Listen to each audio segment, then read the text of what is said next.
I think it's been nearly a year since I've done a video devotional, but today I felt led to do it. I felt like I had something to say today, so um, something I wanted to share.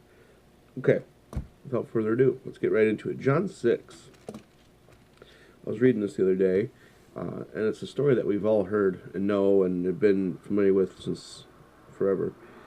Jesus feeds the 5,000. We all know that story. But what happened at the end of that story is what I wanted to really get into today.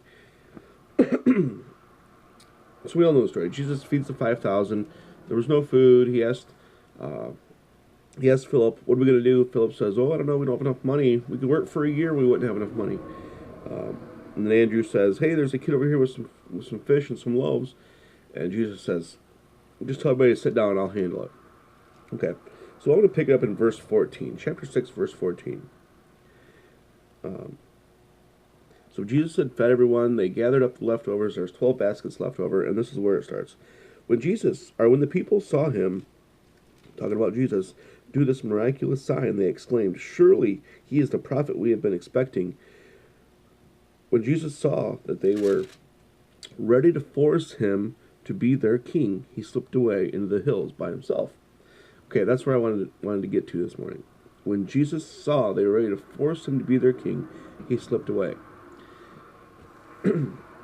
Jesus had just showed this miraculous sign of power. He multiplied a few fish and loaves and fed 5,000. It was probably more like 20,000 because 5,000 men plus women plus children. You're looking at least 15,000, maybe 20,000. That's really neither here nor there. It doesn't matter if it was 5,000 or 50,000. It was still an amazing miracle. Okay, so Jesus fed them, and there was tons left over. A miraculous sign of power, strength, and um, of God's glory. Just a huge sign. And then they wanted to force Jesus, after he did this amazing, infinitely more than they can imagine miracle, they wanted to force him into being the king of England. I'm sorry, the king of Israel. And Jesus, since they were going to force him to do something he wasn't going to do, and he slipped away. Now, I want to put that in context for 2017 in our lives. When we want to force Jesus into our little box or our little parameters, when we want to capture his power and harness it for ourselves, he's going to slip away. I'm not saying that salvation slips away. I'm not saying that grace and mercy slip away, but the power available to us through Christ slips away. Um, we call Jesus the King of Kings and the Lord of Lords. They wanted to make him their king. They wanted to keep him for themselves. And Jesus, isn't he's not only mine. He's not only theirs. Jesus is for everyone. He's for everyone, for all of humanity. Um, so that's kind of what I wanted to say this morning. When we try to limit what Jesus is in our lives, or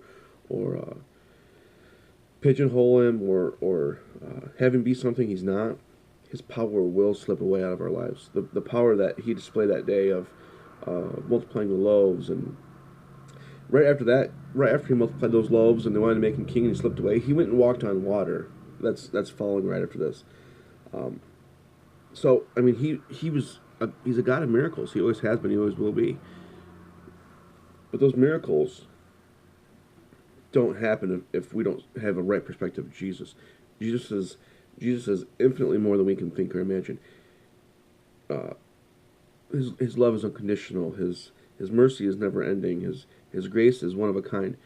And until we get that true view of Jesus, we're gonna have a hard time understanding and seeing those signs that he wants to do. So that's it. Keeping the right perspective of Jesus today. Uh, he's not your get out of jail free card. He's not your meal ticket. He's not your uh, he's not limited in any way. Um, he wants to do infinitely more than we can think or imagine. That's Ephesians 3:20. All glory to God, who is able through his mighty power at work within us to accomplish infinitely more than we can think or ask. Through his mighty power at work within us. Don't limit that power. Don't limit who Jesus is and what he can do. Um, But anyway, be well today. John 6. Get into the Word. Be well.